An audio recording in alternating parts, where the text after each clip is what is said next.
This is what I wanted to show you. Isn't it cool? Yeah, it is really cool. Where'd you get it from? I'm OG Kettle Springs, baby. I got all kinds of stuff. Does it work? Try it.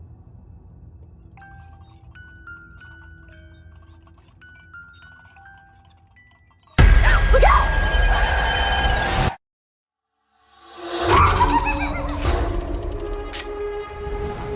They're really big on tradition around here.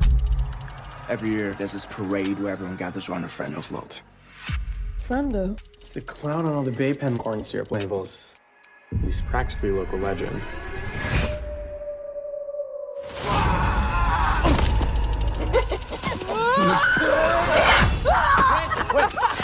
Smile, silly girl. You're about to become a sensation.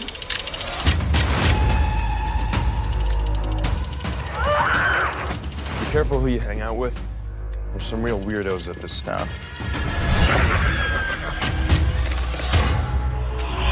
Yeah, 6.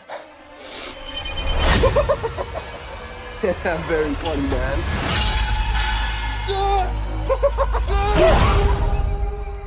Hey, Ginger! You okay?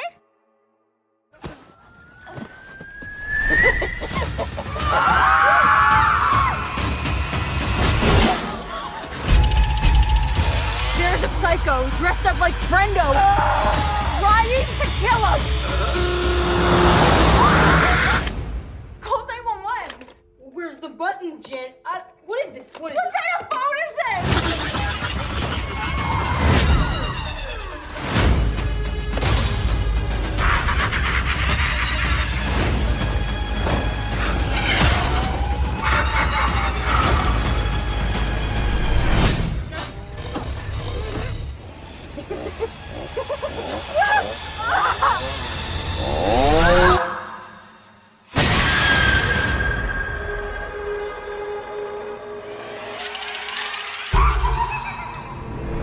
Hello, everybody, and welcome to the latest episode of Fresh Cuts. This is Mike. Joining me, as always, it's Mr. Venom. What's up, Venom? Greetings and salutations, fake clowns. Yeah, I'm doing pretty well. Mike, how the hell you doing? I'm doing well. Yeah, that's an interesting intro you got there, but more on that probably once we get into the movie. Also with us is Dawn and Ellie. What's up, Dawn? Yeah, what's going on? Always happy to be here. All right, so this week we are covering Clown in a Cornfield. Yes, it was actually a theatrical release that we all managed to see, so we are going to talk about that one. Let's see, it's the synopsis. A fading Midwestern town in which Friendo the Clown, a symbol of bygone success, reemerges as a terrifying Scrooge. Scourge. I said it every way but the right way. Yeah. What else to add? Nothing really to add. So yeah, we'll start with our general thoughts. Venom, what did you think of Clown in a Cornfield? All right, before I get into my overall thoughts, I want to talk about three major issues that I had with the movie. First and foremost, the comedy in this movie, the generational comedy, just does not work for me. I don't find it funny. Now, longtime listeners might remember a couple of years ago when we reviewed Bodies. I absolutely didn't like it because the movie was basically filled with that generational comedy. And by the way, what I mean by generational comedy is making fun of an entire generation. Like, you know, millennials are stupid, Gen Z are snowflakes, you know, whatever the case may be. I don't practice that. I don't judge an entire group based on the actions of a few. I already went over all this during Bodies. So, you know, I'm not going to go into too much of a tirade about it. But yeah, in this movie, there's multiple generational gags. One of them is in the trailer where we see two of our protagonists get to a rotary phone and neither one of them knows how to use it. Yeah, everybody in the fucking theater laughed except me because I don't find that funny. Just like I said a few years ago, there is literally no fucking reason for a millennial or a Gen Zer or even a Gen Alpha to know how to use a rotary phone. Who the fuck has a rotary phone anymore? So I just don't find that funny. And then What's interesting is that later in the film, there was another generational joke where our main protagonist, Quinn, didn't know how to drive a stick shift. And what's funny is that not as many people laughed in the theater at that joke as the rotary phone joke. And I'm starting to realize now it's not necessarily that watching younger generations not know how to do something is funny overall. It's if they don't know how to do something that you, the individual, knows how to do. Because a lot of the people in the theater knew how a rotary phone works, and that gag was just funny as shit. But then the manual transmission gag comes up and there's not as much laughter. Guess why? Because most people today don't know how to drive a stick shift. So I found that kind of generational jokes kind of hypocritical, people laughing at one and not the other based on their own knowledge. It just comes off as really hypocritical and petty. So like I said, I don't buy into that generational comedy crap. I don't, because that's the nature of prejudice to me. That's the nature of racism, when you judge an entire group based on the actions of a couple. It's fucking stupid and I hate it. So yeah, generational comedy like that just doesn't work for me. It will never work for me. It would have to be so cleverly written that no one could deny how absolutely funny it is. And I just don't see that ever happening. All right, issue number 2 with this film. There is a major character that has a lot to do with what is happening in this town who just fucking disappears. He just disappears from the movie. And, we're not talking about a bit player. We're talking about a major aspect of what's going on in this town is controlled by this one character. And then he just disappears. I honestly thought that we were going to get a post-credit scene to kind of address what happened to that one character. Nope, nothing. So literally this character practically runs the show and then just disappears scot-free. Maybe there's a deleted scene that got cut out of the film that explains that a little bit more. Maybe we'll get it when the movie gets a physical release. Not that I'm going to rent it and watch it just to find out what happened to that one character. But that was a major plot hole for me. Like, you set this guy up to be like a major big bad, and then he just fucking disappears. So yeah, that bothered me a lot. And then the last thing that maybe doesn't bother me as much, but I'm discovering now that with this movie, it does bother me. It's the clown mask. Now, for horror movie clowns to be genuinely terrifying, I personally feel that they need to be wearing face paint, clown paint, because then you can see facial expressions. You can see them talking. Think Art the Clown, think Pennywise, think the Clown from the movie Clown. You could actually see their faces because they were wearing makeup. You could see the contorted expressions. I mean, half the joy that I get from a Terrifier movie is Art the Clown's expressions while he's doing what he does. It just seems like he's having such a great time. You can make the same argument with Pennywise, both the original and the Bill Skarsgård, same thing. In this movie, Friendo the Clown is a mask. It is not a person in a face paint like they're an actual clown. They're wearing a mask. And my friends, a static mask, to me, isn't nearly as terrifying because it just says, oh, that's just a guy under there, under the clown costume. It's not like Art the Clown, who's a supernatural slasher. It's not like Pennywise, who is a cosmic horror older than time. It's not like the Clown in Clown, where it's a cursed man who put on a cursed outfit. This is just a guy in a suit, and it just does not come off as scary to me. Now, those are going to be the 3 major issues I have with this movie. Now, despite those 3 major issues, I'm very happy to say I actually enjoyed this movie. I did enjoy myself. The horror works for me. There's some great kills in here, some good practical kills. There's some CGI as well, yeah, but at the very least, we do get some cool, we get a cool head crush, we get somebody getting impaled, we get multiple chainsaw deaths, things like that. We get a decapitation on a weight bench. I mean, there are some, solid kills here. Maybe not as gory or visceral as I personally would like them to be, but it's a theatrical horror movie. So, I mean, if I get any kind of blood and gore, I'll accept it in a theatrical movie. The overall story I was okay with, even though there is nothing original about this story. We've seen this story before, especially the reveal that we end up getting later in the film. I dare not call it a twist because I called it about 15 minutes into the movie. I will call it a reveal. Because, like I said, if you're a savvy horror fan who's been watching these movies for decades, this movie is not original. It's not clever. And most of all, it's not funny. But like I said, I still had a good time with it. I saw the movie twice. I actually really liked the second watch on this one because after we get some reveals about certain characters on the first watch, you can kind of see how they act on the second watch, and it makes a lot more sense. Whereas on first watch, the character is a red herring. On second watch, you realize why we thought he was a red herring. And that's where the movie is mildly clever. So I will give the movie some credit. Like I said, overall, I enjoyed this movie, even though I did have those 3 major issues with it.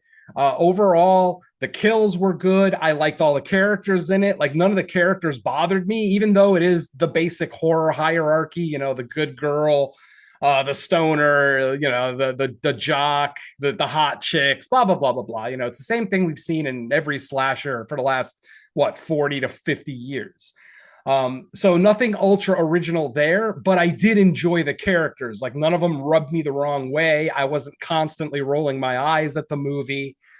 So I'm going to leave my general thoughts at, I overall did enjoy this movie. There's aspects of it that I don't like, which I'll be able to get into more detail during the spoiler section. But overall, I actually really enjoyed it. I thought it's a solid movie. I'm not going to say that it's essential viewing in the theater necessarily, not like Sinners or anything like that, but it's still a solid film that I think if you're a fan of slashers, I think you're going to get a lot out of it, especially if you're a younger horror audience. You know, if you're like in high school or in your 20s, I think this movie is going to speak to you a lot more. But yeah, overall, I did enjoy this movie despite some of the shortcomings that I had with it. So I'll leave my general thoughts at that for now. Okay. Don, what did you think of the movie? Yeah, I'm kind of right along this, right there with Venom is. I really enjoy the the slashery scenes here. I can't really, again, call a lot of it original, but practical deaths, pretty gruesome in some details. The decapitations and limbs being chopped off. It looked great. Stalking scenes were tolerable. Again, you've seen better setups elsewhere, but in that regard, it definitely comes off pretty well. I do agree with the critique on the cast because I do find I can't really call this funny.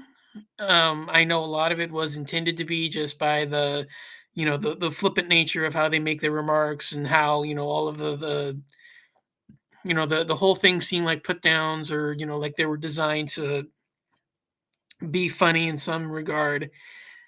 It just doesn't come off that well. It just doesn't have any kind of impact. Like, it's just okay. And like, okay, yeah, why, to bring up the point because it was already mentioned, so it's not a spoiler. Not knowing how to dial a rotary phone, oh, how is that specifically funny? Like, okay, a lot of people don't know how to do that. I don't see why making note of it is really that big of a deal and why it would it's supposedly going to be designed for laughs. Like, that just doesn't really make sense. A lot of that just doesn't really come off as being really funny and all that. I enjoy the backstory, but again, it's also another one where I look at it and say, yeah, it's kind of been done before as well. Now, I do agree. I do like the idea of turning it into, quote unquote, a clown. Again, just because Venom already mentioned it, yeah, the whole thing being a guy in a mask, it does kind of lose a little bit. I agree. It means nothing personally, but just the idea of it being makeup or paint or whatever term you want to use, that holds more weight than, a person just wearing an inarticulate rubber mask that doesn't really do much. But I do like the way that it kind of ties into, like the small town folklore. I do like the way that it kind of sets itself up, and it does seem like those ends are kind of tied together, and it does make sense that this figure would in a sense be kind of like this like local folklore, like the darkened serial killer of the past kind of a thing. And the whole, again, as Venom said, the whole reveal of it being tied to this clown does come off pretty well, and I do like the way that all of that works. So it's not the most original, it's not the most clever, you know it's a solid slasher. We've covered worse this year. It's enjoyable for what it is. I do find the one thing that it does, the one thing that I will say about this one is I think the pacing to this one is incredibly off. I do think that this one probably could have been tightened up a little bit and shrunk, trimmed off by like maybe 5-10 minutes. The first half hour to this thing, or maybe it's me, closer to 45 minutes or whatever, but the first half hour setting up the background, the setting up the folklore, it takes forever to get going. And maybe it's just one of those where, another kill or two probably could have, enhanced things a little bit, and maybe not made it drag a little bit to get between death scenes or whatever. But I kind of found like the first half really kind of losing it, really kind of, I wasn't a fan of the characters. Maybe that's where my thing came in, because I did find that they were, you know traditional millennial yuppie, whatever. They weren't quite douchebags, but they're kind of like veering towards that era. But yeah, for me, it took a while to get going. Now, I will say, once it got going, it was a lot of fun, and I do kind of like the last, maybe half of the movie. Like once we get like the continuous kills and we get the continuous encounters with the person behind the mask, it does become a lot more fun. But I do think that the first half does kind of take a while to get going. So that was kind of my thing. Now, like again, like I can't say that this is mandatory viewing. I can't say that this is something that is definitely something that you should go out to see. Again, we still have Sinners in theaters. It's still, I think, in the top 5, or maybe it's kind of been pushed out a little, or it's still at the very least, top 10. So that should still definitely be, your number one, priority rather than this one. I have heard it's a little different than the book, so I can't say much about whether or not, if you enjoyed the book, you would do well with this.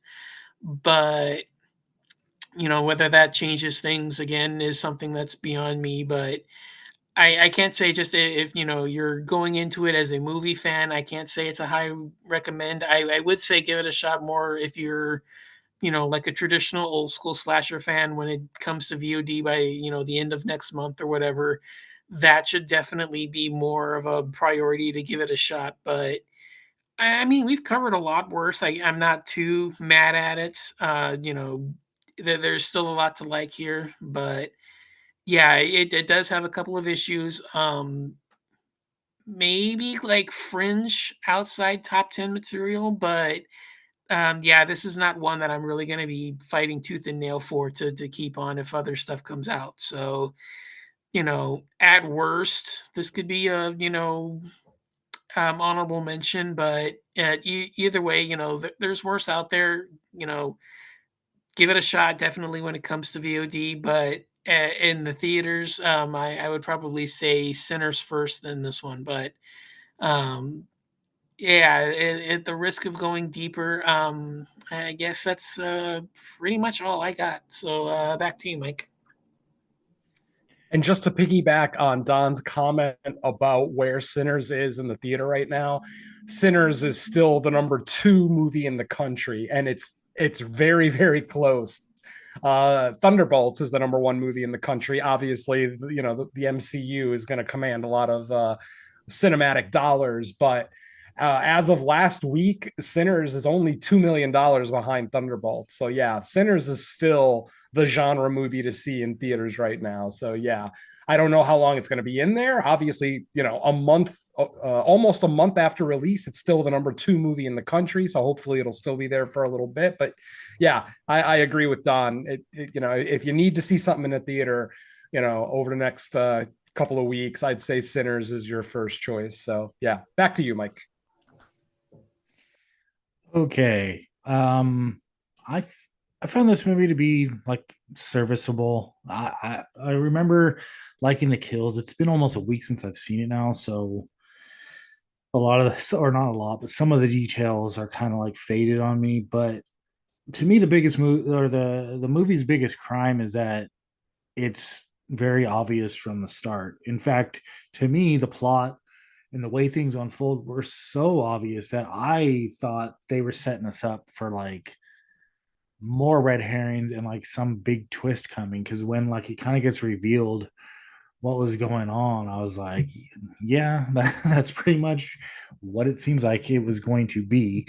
But at the same time, it was like an enjoyable 90 minutes. Like it was a lot better than I thought. I mean, I remember leaving the theater thinking, wow, I just saw a movie called Clown in a Cornfield, and I actually enjoyed it. And it kind of did like the bare, it did what you want. I guess you would call it a slasher, what you want it to do, deliver some good kills. I guess easy to follow story. Comedy, yeah, I mean, it was pretty hit or miss. And yeah, I do kind of wish that the clown aspect went a little different as opposed to just like clown costumes. Like I was hoping for some weird, like actual clown being, but I guess not on that. But I don't know. I don't have much to say. It was like an okay, serviceable slasher to me. It was kind of fun, good kills. I don't think it had much going for it other than that. But what else can I say? Yeah, I ain't got nothing much to say about this, so I'll leave my general thoughts there. I will say that last year's Dark Harvest, I think I enjoyed that one a little bit more, even though that one kind of handles its material a little bit more cartoony, since there is a supernatural element in that one. Whereas this one is kind of, kept close to the chest, kind of real world, possibilities, things like that. Hopefully that's not a spoiler. If it is, I'm very sorry, but I don't know. I just feel like this one, for a clown slasher, it's a little too grounded. Like I want to see some over the top stuff. I either want to see over the top kills, or I want to see over the top supernatural elements, or just something like that. But yeah, with this one, at least we do get some decent kills, like I said, but maybe it still leaves a little to be desired for us longtime horror fans. Yeah. Okay. So something else I'll add that now I'm trying to like think back on it. I did like the design of kind of like the dilapidated town. It was a cool setting. I think they did a good job with set design. I did like the fact that like the because they kind of set up a story. This isn't really a spoiler. They kind of set up the story, and I won't say the circumstances, but it's like two people coming from like a bigger city, metropolitan area, coming to like this old kind of dilapidated town. I did like the fact that the teenage daughter, she didn't like a lot of times when you have this type of setup, she spends like half the movie like hating the town and hating everyone in there. To my surprise, she only kind of had that attitude like towards the beginning. She got kind of acclimated pretty quick and kind of made friends quick, and I kind of appreciated that. Like it wasn't like let's look down on this small town for like 90% of the movie and then you learn your lesson at the end and say, wow, it's actually not that bad of a town. Like she got accustomed to it and kind of fell in with the group pretty quick, so that was kind of cool. And I like the characters for the most part, not so much like the writing all the time, like Venom said with the comedy that fell flat. But for the most part, like I felt like most of them seemed like normal teenagers in this. Yeah, definitely. And I also got to point out, this is our second episode in a row where we have a very cute brunette protagonist. Obviously, our last episode was Rosario. I obviously will lean more towards Rosario as she was freaking angelic, but Quinn is a little cutie. And I am very comfortable saying that because even though the character in this movie is 17, the actress Katie Douglas is 27 years old. So I don't feel like a creep saying that Quinn is attractive. She's a little twerpy, obviously. She's she's got that small frame, so she can play 17. It comes off as very believable. Like I had to look it up to find out if she was legal or not. But yeah, again, decent performance from Quinn. I agree with Mike that, yeah, we didn't get as much of the stranger in a strange land aspects of this one. We didn't get as much bullying as you would expect, for the new girl in a new town like this, especially coming from a city. Like that's the big thing is when a big city person moves to the country, it seems like the local country folk always want to like make fun of them, make fun of the city boy or the city girl or whatever the case may be. And we don't get as much of that here. Like I said, we still get a little tiny bit of bullying. There is a prank on Quinn that, happens fairly early in, her meeting these kids. Obviously, they're all kind of instantly, they have a bond over a shared detention that they get fairly early in the film. So, Quinn acclimating herself to the town, meeting those kids definitely helped. Instantly hating all the authority figures in the town also kind of helped, and everything else, and just the fact that she was open to it. She didn't instantly just hate the country. She didn't hate everybody in that town. She was very open to new possibilities, and well, some of those new possibilities tried to kill her. So yeah, there's always that. So overall, I thought there were some pretty good performances here. I thought Katie Douglas as Quinn was pretty cool. Aaron Abrams as her father. Actually, I love her father in this movie. I mean, for a dad, especially in this situation, a single dad with an angsty teenage daughter moving to a new town, it's almost always the dad ends up pulling out his hair practically, trying to control his teenage daughter. But in this one, he kept his cool. And then even in some later pressure situations in the movie, he kept his cool and was able to get out of those situations way better than I thought he would. Granted, he's a doctor, so he's used to blood and knives and things like that. But the way that he wielded them in one scene, I was actually really impressed. Kevin Durand as the mayor, Arthur Hill. Most people would probably remember him from Abigail. He played the big Russian Peter in Abigail. I loved him in that movie. I don't necessarily love him in this movie, but he does fit the role. He's got that kind of anti-charisma that a lot of older politicians have, where, he can talk to certain people and get votes from them, but then other people, his words just go in one ear and out the other. So he's not the most charismatic person out there, but he does display charisma to a certain person. And then a lot of the other like smaller performances are all fine. Will Sasso. Now, Will Sasso, this is one where I'm going to be like, why was he even in this movie? Like, what did Will Sasso bring to the role of Sheriff Dunn that another cheaper actor couldn't have brought to it? You know what I mean? I mean, this movie only had a $1 million budget, so, they used that $1 million quite well. But the whole time I'm watching it, I'm like, why is Will Sasso here? Like, he's not even trying to be funny. Will Sasso, of course, being a comedian from, the Mad TV days. And he actually has a great podcast right now. If you're a podcast listener, go ahead and check out Will Sasso's podcast. It's pretty great. But yeah, like I said, I'm just like, why is he here?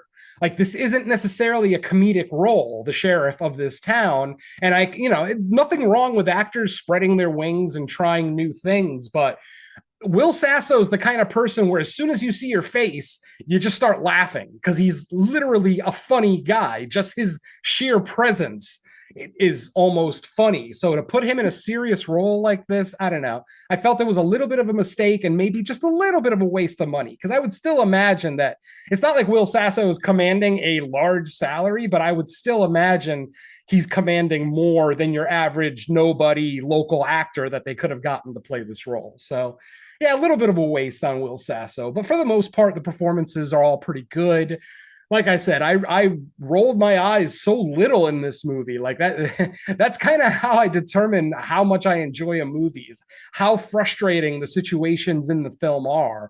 And in all honesty, I wasn't really all that frustrated. There were one or two moments that kind of left me scratching my head, but for the most part, the movie is, like I said, fairly grounded in reality, fairly believable. The decisions that the characters make are, well within their options at the time. Like I didn't really question any stupid decisions that anybody made, because ultimately you live in a town surrounded by a cornfield. At some point, you're going to end up in that cornfield. It's not like it was a dumb decision to go in there. You kind of have to, especially because of the situation that occurs in the second act of this film. Our group has no choice but to go into the cornfield. So I like the way all that was handled.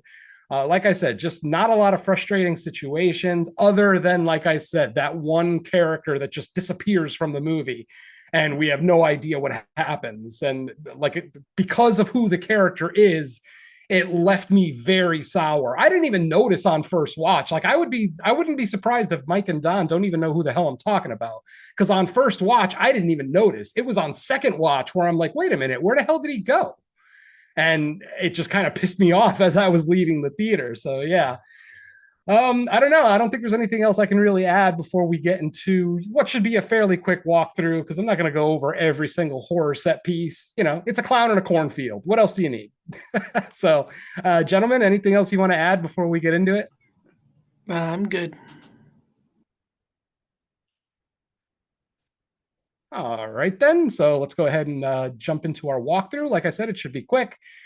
We open up in a cold open that is based in 1991. We see a bunch of high school kids partying at a barn, and a couple of them kind of splinter off from the group. They go into the cornfield, one male, one female, obviously going to have some naked fun. And of course, they end up running into Frendo the clown, who buries an axe into the girl's head. So she's got a gaping axe wound on the back of her head when she falls. And then the guy gets impaled, very Vlad the Impaler style. So that's our cold open.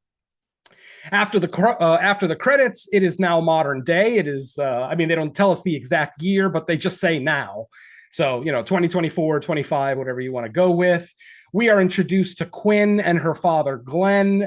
They just moved into this town, this small Midwestern town from Philadelphia, all the way from Philadelphia. They bought a house. The dad kind of bought a house kind of sight unseen off the internet that obviously, doesn't make the daughter happy because it's old, dilapidated. They find a dead animal in the fireplace, blah, blah, blah. Eventually, Quinn goes to school the next day and instantly gets in trouble with her teacher. Basically, she ends up late to school on her first day because they put the wrong room number on her schedule, on the schedule that they gave her. When she tried to explain that to the teacher that, they put the wrong room number on my on my schedule, he instantly gives her detention. Like literally, Quinn did nothing. She didn't raise her voice. She didn't have an attitude. She literally just tried to explain what happened, and the guy gives her detention. And then a couple of the kids in the class come to her defense and say, wait, she didn't do anything. Why are you giving her detention? So, of course, the douchebag teacher gives the whole group detention. And this is when we meet the rest of the core group that we're getting here. The first person we meet is Cole. He is actually the mayor's son. Like I mentioned earlier, Kevin Durand plays Arthur Hill, who's the mayor of this town, and his son is named Cole. Let's see, there's a girl named Janet. She's like the blonde, cute girl, the traditional hot chick in the group. There's a girl named Ronnie. She's a black girl who's, very pretty, but also very skittish. Like everything freaks her out, which is kind of her personality, I guess. So whatever. And then the last person we meet is Tucker. Oh, no, and then Matt, too. There's Tucker and Matt. So we've got a group of about 6 kids. They basically are kind of looked down upon by this community because they have a YouTube channel. And on that YouTube channel, they create content based around Friendo the Clown. Now, let me explain about Friendo. Friendo is actually the mascot of the corn syrup company that was founded in this town. Apparently, the Hill family, a few generations back, one of the patriarchs of the family created corn syrup, literally invented corn syrup. So the town was like, a bustling, big city for a while. But then eventually what happened is the factory, the corn syrup factory that was basically employing most of the town was burned down. These kids who record these YouTube videos were blamed. Unfortunately, the fire marshal in their investigation couldn't find any signs of arson, so they chalked it up to an electrical fire. But the kids have always had their suspicions that somebody was trying to set them up.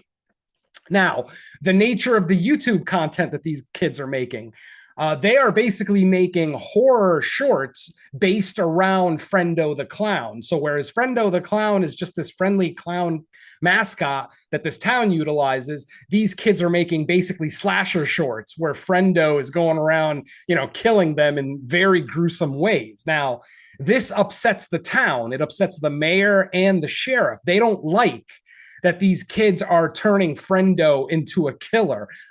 You'll know why very, very soon. So yeah, they're not happy with them, which is why the sheriff and the mayor, even though the mayor's son is one of the kids in that group, all the adults in the town look down at that group. They don't like them. They think they're troublemakers, blah, blah, blah, blah, blah. And of course, Quinn, the new girl in town, ends up getting associated with them. So the town is celebrating Founders Day. Yeah, there's a term we haven't heard in less than a year. Founders Day. Basically, they are having an annual celebration where they celebrate, the founders of the town, the inventors of the corn syrup, everything else. They have a big parade. And then after the parade, there's usually a party, out in the cornfield next to that barn that we saw in the cold open. Now, during the parade, unfortunately, there's an altercation where some masked guy, a masked juggler on a unicycle dressed as Friendo the Clown, shows up on the unicycle, and he's juggling what looks like those kind of cartoon bombs that you would see in like a Bugs Bunny cartoon, the round black bombs with a wick on top. He's basically juggling 3 of those. Now, obviously, we know they're not bombs, because why the hell would somebody be that dumb to juggle bombs? But the guy is not a part of the parade. He's not an official part of the parade. He basically was just an onlooker who just decided, I'm going to join the parade because I have a Friendo costume. Unfortunately, when the sheriff tries to arrest the guy, or basically tries to get him to, leave the parade route, the juggler ends up dropping one of the flaming, fake bombs that he's juggling. It lands on a what do they call those? A float, a parade float. It lands on a parade float, which is completely covered with just dry, like hay and corn husks and everything else. So of course it instantly goes up in flame. The giant Friendo statue that's propped up on the float ends up falling down, almost hitting one of the residents of the town. It actually looked like it did hit the person, but we never got any confirmation that it did. After everything calms down, the sheriff instantly accuses our group of staging that. He thinks that they were, recording another YouTube video and that they staged the fire and everything else. So they all end up getting arrested, but not officially arrested. They all get basically taken to a holding cell. They're never charged. They're never officially, like I said, they're never charged with anything. They're just kind of held in a cell for like a half hour until their parents can come and pick them up, blah, blah, blah. Which, of course, when Quinn's dad picks her up, it makes him even more upset, because literally Quinn got detention on her first day of school. Then on her second day in the new town, she gets arrested. So obviously dad is not happy with her, blah, blah, blah. Eventually, the kids all, like Cole and Quinn, both get grounded for what happened at the parade, even though neither one of them did anything. Like, we know as the viewer, we know they did nothing because that juggler was some other guy that wasn't associated with them. So like I said, everybody's Quinn and Cole get grounded. Unfortunately, they both just decide, fuck it, we're sneaking out. So they end up sneaking out and they end up going to the party out in the cornfield. And then this is where the movie actually starts to get good. As soon as that party starts, basically, like I said, we see our entire group go out to the cornfield. There's like a barn in like an isolated part of the cornfield where everybody's partying. Apparently, this is a party that happens every single year. So the authorities don't get involved. They just kind of let the kids do it as long as they don't, damage anything. But then what ends up happening is one of their friends, not one of the group that we're following, but just one of the other friends that we've never met up to now. She ends up walking out of the cornfield and she has a bolt in her back from a crossbow.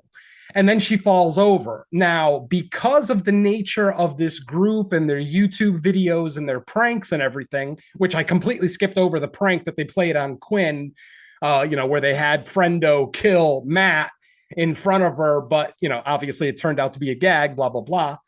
Excuse me. So like I said, this girl, Ginger, I believe was her name. She walks out of the corn, she falls over, and she's got a bolt in her back from a crossbow. Instantly, Janet and Ronnie think that she's just fucking with them because basically up to this point, 2 of the group have already been killed. Tucker, the black kid, had his throat slit in his bedroom, and then Matt, the bodybuilder kid, had his head decapitated with a hacksaw while he was on his weight bench trying to work out. So already a couple of the group have been taken out. The girls are wondering, they think that because those 2 guys are missing, that they're running a prank, that Ginger with the bolt in her back is part of a prank. Eventually, the 3 girls, Quinn, Janet, and Ronnie, all walk up to Ginger's body and they start kind of making fun of her, like, "Oh, Ginger, did you get killed? Oh." Eventually, a head gets thrown at the 3 girls from inside the cornfield, and the head has a clown mask on it. So Janet picks up the head, removes the clown mask, and it's fucking Matt's head, the kid who got decapitated during his workout. But Janet doesn't realize that it's real. She looks at it and she's like, wow, they actually made a plaster cast of Matt's head. Look how good this looks. Like, she's almost impressed with how real it looks. She ends up throwing the head at Ronnie, who, by the way, Ronnie and Matt are an item. They're together. And she's holding Matt's severed head in her hand. She's getting blood all over her, but they don't realize that it's real. They're just kind of almost like playing with the head. Eventually, Quinn bends over, tries to find Ginger's pulse. And Quinn is like, guys, I can't find Ginger's pulse. This girl is dead. And then, of course, Janet and Ronnie look at each other. They have that silent moment until they both realize that they're actually holding Matt's severed fucking head in their hands. Of course, they scream. They decide to try to run into the barn. While running into the barn, Friendo the clown comes out of the cornfield and he has the the crossbow in his hand. The DJ from the party comes out and goes, "Hey, everybody, look, it's Friendo." And then Friendo unceremoniously buries a bolt into that kid's eye, killing him instantly. At that point, the rest of the people at the party realize, oh shit, this isn't a trick or a prank. So they all start running inside of the barn. Unfortunately, Quinn, Janet, and Ronnie end up turning back to help Janet. Janet, being the blonde of the group, of course, it's going to be the blonde, trips while she was trying to run into the barn. Quinn and Ronnie turn around to go get her to help her up. But then by the time they get to the barn, the rest of the people at the party have already locked the door. And you could actually hear voices inside the barn going, sorry, we're not opening the door. Sorry. They were just so nonchalant about potentially murdering their fucking friends. So eventually Friendo comes out, gives chase. But then we see Rust. Now, I haven't actually said who Rust is. Rust is a kid that we met earlier in the film on Quinn's first day at school. He's kind of like the outcast. He's not part of the cool kids. He's a hunter and a fisher. He's kind of, he's a country boy, basically. So he doesn't really get along with a lot of the other kids who are like the cool kids in the group, blah, blah, blah. Anyway, like I said, Rust shows up and he's got a shotgun in his hand and he's pointing it at Quinn. Quinn basically says, please don't, thinking that Rust is, working with Friendo. Rust, of course, says duck. They duck and he shoots Friendo right in the chest with a 12 gauge shotgun. And yeah, Friendo is down and more than likely out. At that point, Rust is curious who's under the mask. Like I said, Rust has been in this town his whole life. So, he's probably heard these rumors before about Friendo the Clown. So he tells Quinn to remove the mask.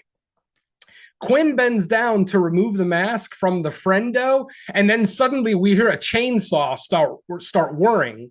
Like somebody's trying to start it. They're pulling the chain. Suddenly, the chainsaw is fully started, and we hear the big roar of the chainsaw, and another Friendo walks out of the cornfield, and then another Friendo, and then another Friendo, until there's about a dozen fucking Friendos surrounding this barn of these high school kids having a party. So obviously, this is not just one person. This is a town conspiracy, maybe a county conspiracy. Lord knows. Obviously, we saw the cold open of what happened back in 91. So we're starting to kind of understand what's happening with this town, that, the adults don't seem to, we'll get a better explanation later on in the film, but basically the adults in the town don't like change. And whenever groups of people move into the town, people that they don't agree with, if you will, in one instance, it was a bunch of hobos, just a bunch of homeless people showed up at the town and wouldn't leave.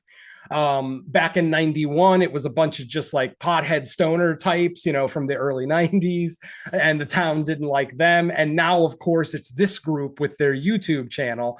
The town doesn't like these guys. And we get confirmation of this when Janet and Quinn break into a house. Janet, who's local, of course, remembers that there's a house on the outskirts of the cornfield of a family that has a phone. So she's like, all right, let's get out there. Let's get to this house. Unfortunately, they have to walk through the cornfield. And in walking through the cornfield to get to the house, Ronnie ends up getting impaled with a chainsaw. It's almost a dual kill. Impaled plus torn apart with a chainsaw. Pretty gnarly. So eventually, Janet and Quinn get to the house. They walk right into the house. They're looking around. Eventually, they find what looks like a dead clown sitting in a chair in the living room of the house. They're not sure if the clown is dead or not. So Janet actually pokes it with a broom, and then the clown's head kind of falls over and shows that a side of his face is all just damaged, it's bloody, there's flesh missing, blah, blah, blah. Almost like an acid attack. It almost looks like somebody threw acid on his face.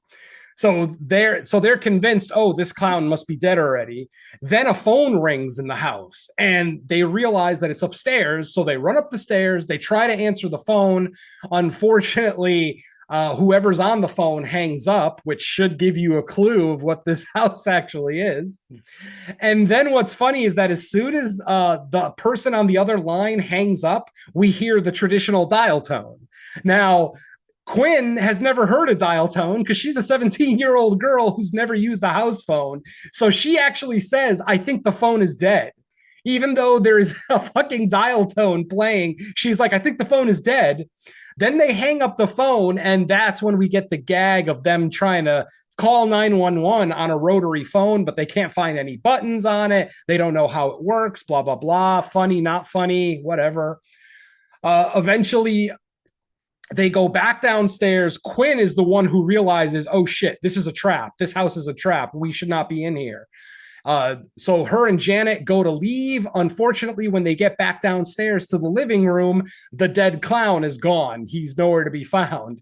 So, of course, they realize, oh shit, we got to get out of here. Unfortunately, the clown reappears with a pitchfork in his hand and unceremoniously impales Janet, the cute blonde, with the pitchfork. I mean, and this guy is strong because he lifts Janet off the ground and pushes the pitchfork into like a lighting fixture on the ceiling, which basically also electrocutes Quinn along with impaling her in her midsection. She ends up falling down to the ground with the pitchfork still stuck in her midsection. Quinn is able to grab a glass vase and hit the clown in the head. It doesn't quite knock him out, but at least she gets a couple of seconds to kind of figure out her next move.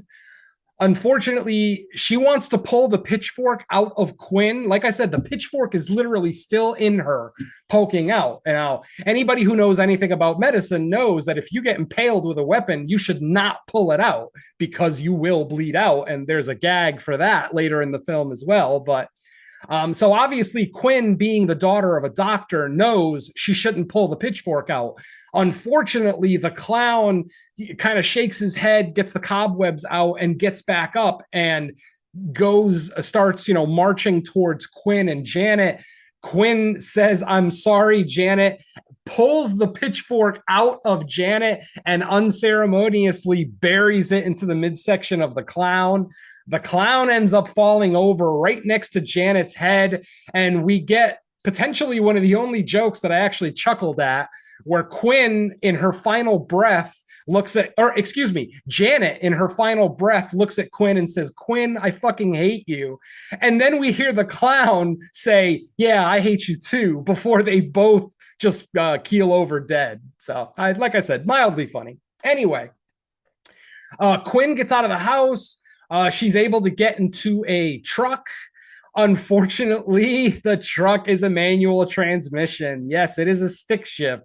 So again, we get that generational comedy of her not knowing how to drive a stick shift, yet the audience didn't find it as funny. So like I said, I already explained my views on that, the hypocrisy in laughing at one generational joke, but not the other. So, take from that what you will. Anyway, in trying to escape in the manual transmission truck, Quinn eventually gets taken by one of the clowns. She gets knocked out and then she gets dragged away. At the same time, her father is driving around the town looking for her because don't forget, she had gotten grounded for being arrested that day. And then when he went to say goodnight to her before going to bed, he realizes that she's not in bed. So he, of course, jumps in his car, starts driving around the town looking for her. While driving around the town, he drives by his medical clinic, the place that he's going to work starting the next day. And the front glass door has been broken. It looks like somebody broke into the clinic. This is the one mistake that I got to fault the dad for. Rather than call the sheriff and say, "Hey, I think someone broke into the medical clinic. I'm parked right in front of it and the front door is broken down." Instead of calling the cops, he goes in by himself. So he walks into the clinic, and of course, there is a clown there. He gets a knife up to his neck, and he basically says, "Follow me." He ends up the clown leads the doctor into the back operating room where there is another clown who had his right hand blown off by a shotgun earlier in the film by Rust. So the clown that's not injured, who's holding the knife up to the doctor's throat, says, "Fix him or your daughter dies." And instantly the doctor's like, "Wait a minute, you know where my daughter is?" But the clown, of course, is not being cooperative. He says, "Just shut the fuck up and fix that clown." Now, unfortunately, he's had his entire right hand blown off. So he's probably already bled out. He's probably already on the brink of death anyway. But the doctor relents. He basically starts performing surgery. He starts pulling all the buckshot out of the stub on the guy at the end of the guy's arm. And then a walkie-talkie, the doctor hears a walkie-talkie come up. And on the walkie-talkie, he hears someone say, this whole plan got fucked up. I can't believe we did it this way. This new girl is way tougher than we thought she was. And the dad, of course, hears that. So he realizes his daughter's still alive and she's in danger. So what the dad does is he realizes that both clowns have walkie-talkies on them. But since they both went off at the exact same time, the uninjured clown doesn't realize that the injured clown still has his walkie-talkie on him. So the doctor basically grabs a scalpel, rips open the injured clown's pocket to grab the walkie-talkie and put it in his own pocket. Then he tells the clown to grab him, the uninjured clown, to grab him a bag of saline. While the clown is looking for the saline, that's when the doctor grabs the walkie-talkie from the injured clown. Once the uninjured clown grabs the saline and hands it to the doctor very sneakily disconnects one of the leads on the chest of the injured clown. You guys know those little suction cup leads that stick to your for the EKG, to monitor your heart rate, blah blah blah. The doctor, this is where I say the doctor is fucking intelligent as hell. The doctor disconnects one of the leads without the uninjured clown seeing, which makes the EKG machine flatline. The uninjured clown starts freaking out. What's going on? What's going on? The doctor says, your friend is flatlining. He's going to die. I need your help. So the doctor pulls out a defibrillator, gives it to the uninjured clown, who doesn't really want to help. The clown, in his defense, the uninjured clown kind of knew that there was something going on, but obviously with the other clown flatlining, he kind of had to act. So of course, he puts down the butcher knife that he was holding up against the doctor's throat. He grabs the paddles of the defibrillator and he puts them on the injured clown's chest. Just as the doctor is about to activate the defibrillator, he just says, fuck it. And he grabs the knife and he buries it in the uninjured clown's neck. Now, I like the next little interaction that we get. The doctor basically looks at the uninjured clown and says, okay, you've got a knife in your throat. If you don't pull it out, I should be able to save you and you'll be able to live past this evening. Of course, in the uninjured clown's infinite wisdom, he pulls the knife out because the clown wants a weapon to then attack the doctor. Unfortunately, everything that the doctor said is exactly what happened. As soon as the guy pulls the knife out of his neck, he starts bleeding out profusely. He's able to get one swing of the knife towards the doctor before passing out and dying himself. At that point, the doctor leaves the clinic with the walkie-talkie that he stole from the injured clown and starts looking for his daughter. He actually hears a message on the walkie-talkie saying, we're taking them to the corn syrup factory. So the doctor knows where they are. And then this is where we get all of our reveals. We're at the corn syrup factory. There's probably like maybe 6 or so friendos left. Multiple friendos die throughout the film. Obviously, a couple get shot, a couple die in a propane tank explosion. The 2 die at the medical clinic, of course, at the hands of the doctor. I can only assume that the injured clown on the operating table died since the doctor literally left mid-surgery. I can only assume he died. I hope he did anyway. So at the corn syrup factory, we see Quinn has been tied up and we see a row of like 5 friendos. And then the first one walks up to Quinn, takes his mask off. And of course, it's Will Sasso as the sheriff, basically letting Quinn know that this is tradition. This is something that we've done in this town for generations but Quinn doesn't really understand why. So finally, the mayor comes out dressed as a clown, an actual clown with makeup on, not a friendo mask like everybody else is wearing. And he comes out, and this is where we get our full explanation of what's going on.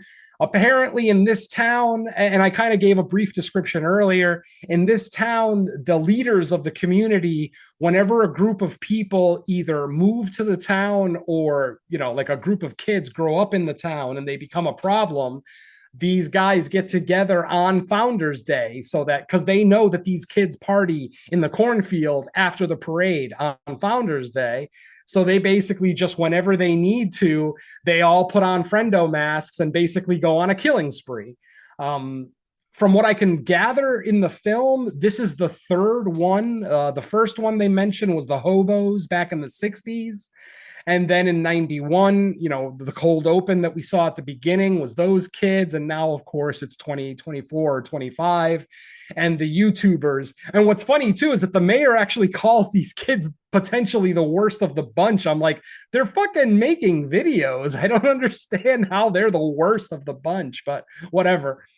So, of course, you know, we get the petty explanation of what this town is doing. They're basically just gentrifying it as they see fit, getting rid of the people that they don't want in their town, blah, blah, blah. And then eventually the mayor exposes his son, Austin, who is hanging from a rope near where they're holding Quinn. Now, he's not dead yet. He's got a platform under him. So he's got the rope around his neck, but he's standing on a platform that, of course, is eventually going to get moved to kill him. And then this is where we get the reveal of what the mayor's planning for this night. The mayor apparently has always been mad that his son started the fire at the corn syrup plant, which basically shut down the plant and destroyed the town. Like all these people, a bunch of people committed suicide because they lost their jobs. They weren't going to be able to pay their mortgages, things like that. A bunch of other people just left the town. So the population of the town dipped drastically after the fire. And like I said, they've always blamed these YouTube kids. As it turns out, nope, the mayor started the fire. And Cole,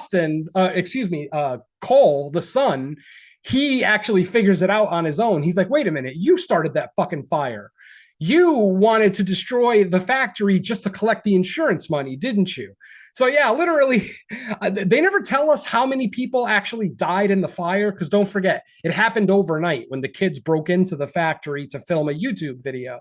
So, you know, maybe no one died in the fire, but there were deaths because of the fire, because they do mention a couple of people that committed suicide because they lost their jobs at the plant. So the plan is, the mayor has written a suicide note for his son, Austin, basically explaining that Austin has gone off the deep edge and that he doesn't see the point of continuing, so he's gonna basically kill himself. But before he kills himself, he's gonna shoot up a party. He's gonna kill a bunch of people at a party and then kill Quinn because Quinn spurned his advancements earlier in the movie. Well, guess what, folks? She didn't spurn his advancements. It was the other way around. It was Cole who pushed Quinn off of him. It seemed like they were making out, you know, and then things started getting really hot and heavy, and it was Cole who said, maybe we should slow down, which kind of embarrassed Quinn, because Quinn thought that maybe she was coming on too hot and heavy. So she actually thought that, you know, she fucked up, but as it turns out, it was Cole. But I'll have more of an explanation about that in a second. So basically, at this point, the sheriff says, can we get on with it? You know, this is taking too long. We only got 2 people left to kill. Let's finish this so I can get home. We all got to work in the morning. So the sheriff basically grabs a shotgun. He points it right at Quinn's face, basically apologizes and says, look, I told you to stay away from those kids, but you didn't listen. So now you got to die for it. But just as he's about to pull the trigger, Dad comes barreling through the front entrance of the corn syrup factory, killing the female friendo who was a waitress at the diner. We saw her earlier in the film as a waitress, but she ends up getting impaled on a metal pipe when the dad drives in there. Now, after the dad, you know, smashes his car in there, he gets out of the car. Quinn yells at him, get Cole, you know, because Cole is still kind of hanging from his tippy toes on this rope that's wrapped around his neck. So the dad goes to try to help Cole. Unfortunately, the mayor gets a metal pipe and hits Dad right in the face, knocking him out. Then the mayor gets in the car, because at this point, when the dad smashed into the factory, he knocked over the platform that Cole was standing on, and now Cole is standing on the roof of the car, of the dad's car. So the mayor, after knocking out the dad, he jumps into the car and tries to move it. Unfortunately, because Dad smashed through the front entrance, there's a bunch of debris under the tires that's keeping the car from, keeping the mayor from being able to fully move the car. Eventually, the mayor gets out, moves all the debris from the wheels, gets back in the car. This is where Cole figures out that his dad started the fire. And, the dad basically says, well, see ya, and drives away. And that's the last we fucking see of the mayor. Friends, I am so pissed off about this. The mayor, the mastermind behind this entire thing, just disappears and we never see him again in the movie. And that pisses me right the fuck off. Like, him being the mastermind, he should have been that final guilty pleasure kill at the end of the movie, but instead it's a different friendo, which I'll get to here in a little bit. So the mayor drives away thinking that Cole is now hanging from his neck because he moved the car. Fortunately, Dad wakes up just in time as the mayor is driving away. He's able to help Cole get off the rope. They end up, no. He's struggling to get Cole off the rope. But obviously, Dad is just kind of a wormy little white dude. He's not very strong, so he's having trouble helping Cole off the rope. Eventually, Rust shows up with his shotgun again and uses his final shell, which I found this rather poignant. Throughout the last couple of scenes that Rust was in before this, they were down to one shotgun shell. And every time somebody tried to use it, somebody else would be like, stop, that's our last shell, don't use it. So eventually Rust shows up, shoots the rope with the final shotgun shell in the shotgun, which of course releases Cole. Cole falls down. And then Cole and Rust share a very intimate kiss. Yes, we get the reveal that Cole is actually gay. That is why he spurned Quinn earlier in the film. And that's also why Rust was such a great red herring on first watch, because he was always around kind of watching, and it always seemed like, is he the killer? No, he's not the killer. He's in love with one of the kids in the cool group. That's why he's always kind of stalking them and kind of, in the background or whatever. So I thought that was kind of clever on second watch. Eventually, at this point, the sheriff is now chasing Quinn through a different part of the factory. Eventually, Quinn finds a room with all the friendo costumes, all the costumes that all the adults have been wearing. This is like the storage, I guess, for these costumes. Eventually, the sheriff breaks the door down, following her in there, and he starts looking around. Eventually, he sees Quinn's shoes sticking out from under one of the friendo costumes, and he's like, "See, that's the problem with your generation. You always think you're so much smarter than the rest of us." And then he exposes the friendo costume with the shoes sticking out the bottom. And he takes his shotgun and he shoots the clown costume. Unfortunately, there's no one in there. At that exact moment, right after he shoots the empty clown costume, Quinn exposes herself as being on the opposite side behind the sheriff in a different clown costume. And that's when she looks right at him and says, "Yeah, we are smarter than you." And she takes a cattle prod that she's been holding, that was being used on her by the sheriff. She takes the cattle prod and jams it right down his throat, which I like this kill because it's slow. It's not a quick kill. And this sheriff deserves a nice, slow, painful death. Eventually, his eyes start to bleed out and then he falls over dead. At this point, there is only one friendo the clown left in the corn syrup factory, and it's the teacher. It's the high school teacher who gave them all detention earlier in the film.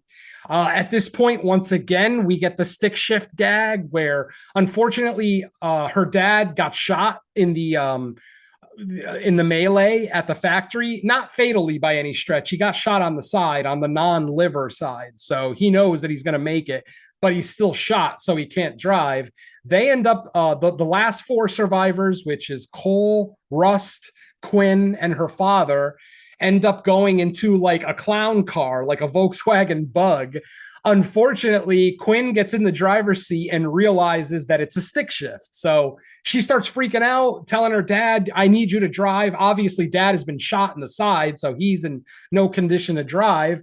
I don't know why Rust didn't just jump in the driver's seat and drive, because he has a pickup truck that is a stick shift. It didn't make any sense that Rust wouldn't just drive, but whatever, I'll allow it.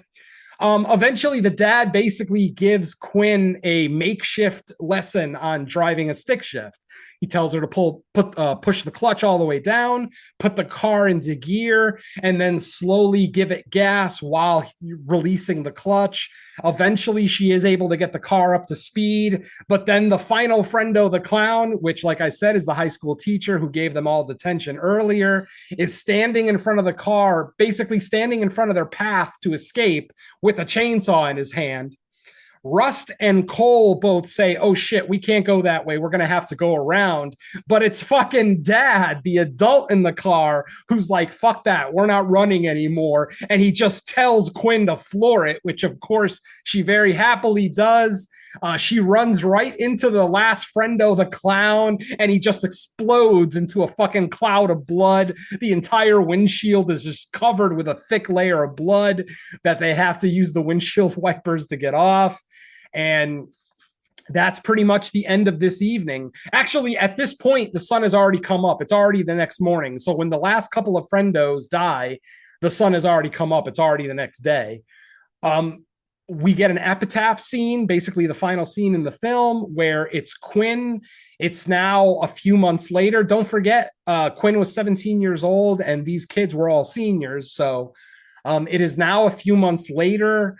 We see signs in front of their house for the dad who is now running for mayor. Yes, Quinn's dad is now running for mayor. Again, no mention of the last mayor. He just fucking disappeared. Like I said, I was convinced there was going to be a post-credit scene kind of showing us the mayor's fate, but nope, nothing. The mayor just kind of disappears. So I guess we can just assume what? The mayor got away with everything he was trying to do, and then basically lost the next election to Quinn's dad, because obviously all of the older folks in the town who voted for this mayor are all dead. They were all friendo the clowns, so they're all dead now. So I thought he just fled town and left. That's the obvious choice, yeah, but it's like, because he's got a wife too. He's got a wife and a son. Obviously, he disowned his son, but he still has a wife and a mansion. Don't forget, he's the mayor of that town. A mayor is not an easy person to disappear. They're very recognizable. Even his car, he drove like a Lincoln Town car. So I don't know. I like I said, it's a movie. I'll suspend disbelief. I'll allow it, but it still just pisses me the fuck off. And like I said, that would be like watching an alien movie and the queen just gets away at the end, just gets on a spaceship and leaves. Like, that's not satisfying in any way, shape, or form. Sure, we got to watch about 100 xenomorphs get fucking destroyed, but if the queen just drives away or flies away at the end of the movie, what the hell was the point?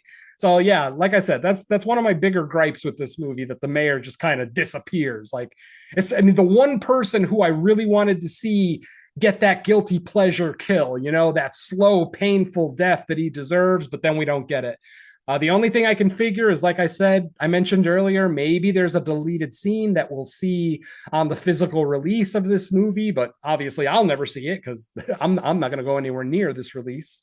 Like I said, even though the movie has a lot of positive aspects, it really does. The horror in this movie works for me. It's the comedy and the mystery that doesn't really work for me. The comedy falls flat. The mystery isn't much of a mystery. Like Mike said earlier, if you're a savvy horror fan, you're going to figure out what's going on fairly early in the film. Like the first time that the sheriff gives those kids a dirty look, you can almost start to guess, oh, yeah, there's that, he's friendo. Or because there were so many red herrings in the movie, like, oh, he must be friendo, and then he must be friendo, and guess what? They were all fucking friendo. This has to be the first movie where almost every red herring actually was the killer. So I'll give the movie credit for that. That's mildly clever. But like I said, the whole concept of a community rising up against a group of people in a horror scenario. We've seen this before. I forget the name of the movie, but the movie with the murmuring in it, or the mummering in it, if you guys remember that.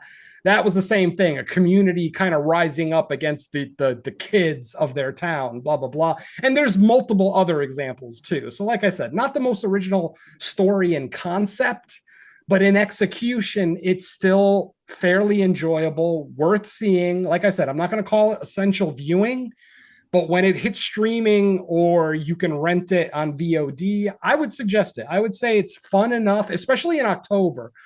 This will be a great Halloween movie. That's probably, I wouldn't be surprised if that's when the physical release comes out, is in September or October in preparation for the holiday season. But I'm actually okay with them releasing this in May, because October is always so packed with, Halloween movies. Even though last year was a little light on Halloween movies, most years it's pretty well packed. So I'm okay with this one coming out in May. Kind of like Terrifier 3, a Christmas movie coming out in October of last year. Again, I was okay with that because it just means I got to watch Terrifier 3 2 months earlier, which I'm always happy about. So yeah, that's Clown in a Cornfield, my friends. Worth seeing, absolutely. Just, I don't know if it's really worth your horror dollars right now. I would say check it out on VOD or streaming and have yourself a good time. That's it for me. How do you remember all those details about this movie? I don't do as many drugs as you do. I don't know. No, I totally do. Who am I kidding? I do more. I do more.